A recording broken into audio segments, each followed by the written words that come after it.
Hey guys, it's Damien here from School of Attraction, and today I want to talk to you about self-confidence, or more importantly, why you don't need to have high self-confidence. And in fact, pretending to have self-confidence when you don't can be one of the biggest mistakes guys make in interactions with women. Now, the first thing I want to put out there to the world is that every single guy I've ever met, myself included, has self-esteem issues. So not a single guy that I know doesn't have moments where they feel insecure.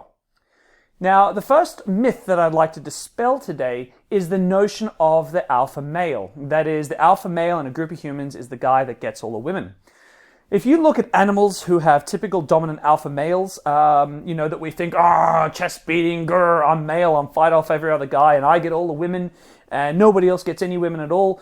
If we look at animals that kind of have that behavior, such as, say, a silverback gorilla, there's one feature that helps explain to us, that helps tell scientists that they are in fact male-dominated species, where the one male gets all the females, and that's the size of the penis and the testes. See, silverback gorillas' testes are so small, they live inside of the male's body. It's just one of those features that we see in animals where the males get all the big males get all the women. Humans aren't built like this. From a very, very simple scientific point of view, there's absolutely no reason to believe human societies function in this way. So I just want to dispel that notion that you've got to be the alpha male straight up. But it's more than that, because actually if you just go out and you watch guys out in bars and clubs, one of the biggest complaints that women have when they meet guys, and it's one of the biggest problems that I see come up over and over again, is that guys come across fake. They come across artificial and superficial, glib, in a way that suggests to a woman that, I can't trust this guy. And trust is very big for women. If a woman's ever caught you out, even of a tiny little inconsequential lie, it's a big deal to her, because trust is such a big deal to women. So what a lot of guys do is that they'll feel insecure, but they'll cover it up, and they'll cover it up with forms of subversion. They'll try to change their body language to pretend to be more confident than they really are. They will use language to try to hide and act as though they're not feeling secure. In fact, often what guys do is they go over the top. So guys often become arrogant or a little bit cocky in an attempt to protect that insecurity that they're feeling deep inside. And look, as I said, I've been doing this for years, and I still feel insecure if I'm going up to a really hot girl and I'm, a little bit scared that things might go wrongly. Everyone has that.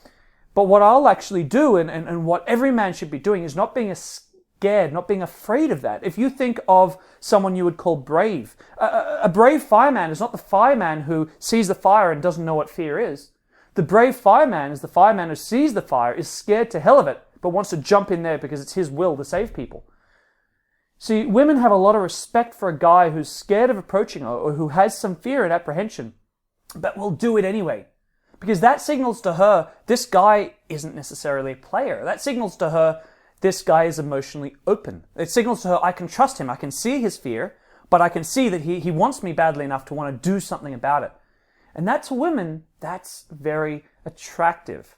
In fact, one thing I see as a coach a lot is I'll get clients, students who are, just regular, what we call introverted guys. They're not hyper chatty like, I come across here. And you have no idea how many times I'll send this guy into a pair of girls who I've watched just reject guy after guy after guy, and I reject him brutally. And these guys, these unassuming introverted guys come up, and their opening line to her might be, hey, this is kind of weird. I'm a little bit nervous, but I thought you were really cute, and I totally wanted to come up and say hello. And, the delivery is not confident. It's not arrogant, it's not out there. But because they can see that he's genuinely a little bit nervous, but he genuinely wants to talk to her, they trust that. And you have no idea what an impact and how much nicer women are to guys when they don't feel like he's trying to hide a part of himself. And that's actually one of the big things that I often say to guys is women should almost never reject you in a mean way. If they reject you in a mean way, that suggests that you are doing something that they feel is untrustworthy. So there you have it, guys. Really important. One of the best things you can actually do is be openly a little bit nervous, a little bit scared. It's something that women actually admire, is when they see you're nervous and will do it anyway. That will build you a lot of points, and it's going to gain you a huge amount of trust. Until next time, guys, take care.